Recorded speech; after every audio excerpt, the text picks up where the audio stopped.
Bonjour les amis, j'espère que vous allez bien. Ici Noélie Panda. Si tu viens de t'abonner sur la chaîne, installe-toi confortablement.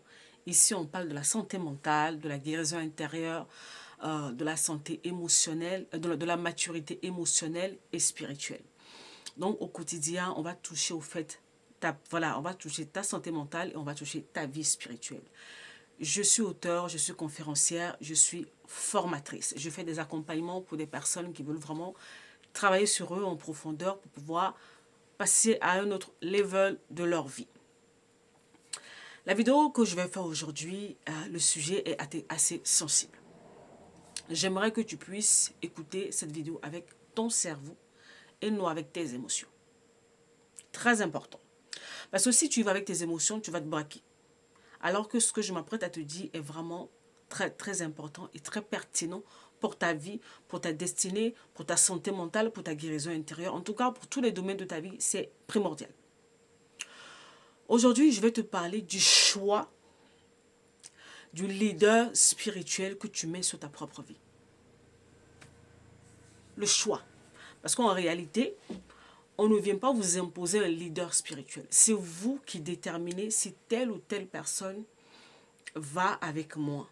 Et vous vous soumettez, entre guillemets, à l'autorité de ce leader spirituel-là.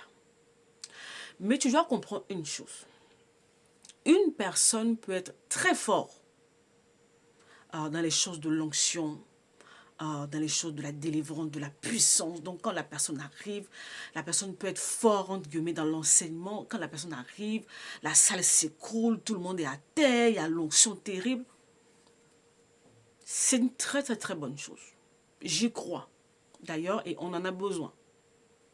Mais cette personne n'est pas forcément habilitée à parler en ce qui concerne ta vie, ton état émotionnel.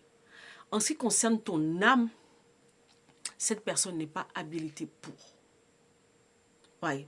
Donc la personne peut être forte dans un domaine et ne pas l'être dans un autre domaine. Et toi, si tu es sur cette chaîne, c'est parce que tu as des défis liés à ta santé mentale, à ta guérison intérieure, à ta vie intérieure. Et il te faut une personne qui a cette intelligence-là. Oui. Une personne qui croit que la maturité spirituelle va de pair avec la maturité émotionnelle et qui t'enseigne sur les deux pour avoir un équilibre dans ta vie. C'est vous qui choisissez les leaders spirituels de vos vies. C'est vous qui vous dites à partir d'aujourd'hui, je vais aller dans telle église. À partir d'aujourd'hui, je vais suivre telle personne. À partir d'aujourd'hui. Mais pose-toi la question, vu les défis que j'ai, est-ce que c'est la personne qu'il me faut? Parce que je vous assure que vous pouvez avoir, entre guillemets, un père spirituel. Voilà.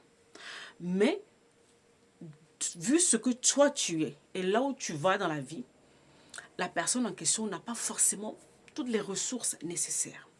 Donc, il est de ta responsabilité maintenant d'aller chercher ce qu'il faut.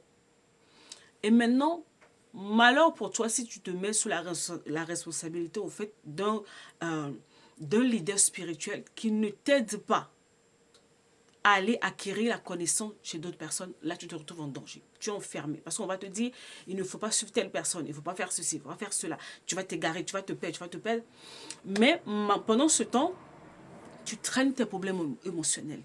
Vous êtes sur cette chaîne et vous vous reconnaissez. Vous savez que beaucoup d'entre vous, vous êtes dans des assemblées, vous suivez des gens depuis des années, mais vous n'arrivez pas à avoir les réponses à vos défis parce que ces personnes-là n'ont pas forcément l'expertise et puis ils n'ont pas été mandatés pour cela. Une personne qui va parler à ton âme, en fait, c'est une personne qui est mandatée pour ça. Vous savez, de la même manière que on a des avocats, on a des, je ne sais pas moi, des gynécologues, des ceci, des cela. Les professionnels de la santé mentale, ils sont comme ça, en fait. On peut avoir un pasteur, mais qui a le manteau de professionnel de la santé mentale. C'est possible, ça existe. Soit la personne a fait la formation pour, ou soit la personne vraiment, en guillemets, a reçu vraiment l'appel pour opérer, au fait, dans ce domaine-là. Dernièrement, j'ai fait un post sur ma page Facebook dans lequel je disais à toutes les personnes qui se lèvent pour aller, au fait, à l'école biblique ou l'école de théologie pour leur ministère, assurez-vous que dans les modules que vous allez étudier, il va y avoir comment ça s'appelle, le module psychologie humaine ou la relation d'aide. Ça va vous aider à vous comprendre vous-même, à pouvoir vous gérer et à gérer les âmes que Dieu va vous envoyer. Sinon, vous allez faire des dégâts. C'est comme ça que malheureusement, il y a des personnes qui n'ont pas eu des cours, ils n'ont pas eu les bases, ils n'ont pas eu ce qu'il faut pour pouvoir être efficaces par rapport à ce genre de défi que vous rencontrez. Et vous allez malheureusement tourner en rond. Ce n'est pas parce qu'ils sont mauvais ou qu'ils sont faux. Non, c'est juste qu'ils sont forts quelque part. Mais par rapport à ce défi que tu as, ils ne le sont pas. Il te faut autre chose. Vous savez, moi pendant des années, j'ai évolué dans une communauté. J'ai mon pasteur qui est très très fort dans tout ce qui est délivrance. Mais le défi que moi je rencontrais allait au-delà de la délivrance entre guillemets dite spirituelle. Il me fallait une personne qui touche le domaine de l'âme. Et c'est à ce moment-là, au fait, que le Seigneur m'a orienté vers Joyce Meyer. C'est avec cette femme que j'ai réalisé, au fait, que ce que je vivais, ce n'était pas anormal. Et que c'était les répercussions des choses que j'avais vécues dans le passé. Avec Joyce Meyer, j'ai compris, elle prêchait le même évangile, mais avec une autre approche. Et ça a tout changé, au fait. Donc, attention à qui vous donnez vos oreilles. Même pour votre santé mentale, pour votre guérison intérieure. Attention. Parce qu'il y a des gens qui ne croient pas en cela. Il y a des gens qui, voilà, ils ont plein de trucs. Mais toi, tu connais tes défis et c'est à toi, c'est ta responsabilité. Souvent, je vous entends, vous dites, oui, mais voilà, moi, non. C'est votre, même si là où tu es, on n'enseigne pas ces choses, c'est ta responsabilité d'aller chercher la connaissance nécessaire. On parle de ta vie, en fait. Il y a quelques jours, je suis tombée sur une vidéo d'une histoire qui s'est passée au Nigeria, où la dame, elle venait de totaliser 29 ans de mariage. Dans les 29 ans-là, pendant plus de 15 ans, c'est cette femme qui travaillait, a envoyé le monsieur, parce que le monsieur il était vraiment broke, elle a envoyé le monsieur à l'étranger pour aller étudier, pour prendre des diplômes. Pendant ce temps, elle s'occupait, elle travaillait, elle s'occupait du monsieur, elle s'occupait des enfants, elle s'occupait de la famille du monsieur. Quand le monsieur a fini ses études, il est reparti au pays. Mais il est resté à la maison pendant longtemps au chômage. Pendant les 29 ans de mariage, pendant 15 ans, la dame a tenu la maison. Elle a tenu la maison, elle a tenu son mari, elle a tenu la famille de son mari. Elle a tout fait. Après, qu'est-ce qu'elle a entendu? Après, le monsieur a commencé à travailler, effectivement. Qu'est-ce qu'elle a entendu? Elle a entendu que dans ces 29 ans de mariage-là, le monsieur a eu 3 familles. On n'a pas dit 3 familles. On n'a pas dit des copines dehors. Non, non, non. En fait, le monsieur, il a eu 3 autres femmes avec qui il a fait des enfants. Donc, il y a les enfants qui sont à la maison avec la femme, un guillemets légitime. Et puis dehors, si on rassemble tous les enfants, le monsieur se retrouve avec 11 enfants. Avec une femme à la maison et les 3 autres qui sont dehors. Vous imaginez? Et la dame a dit, je m'en vais. Je pars. Je ne fais pas de scandale, je ne fais pas de drame, rien du tout. Je veux juste partir. Je ne veux pas mourir ici.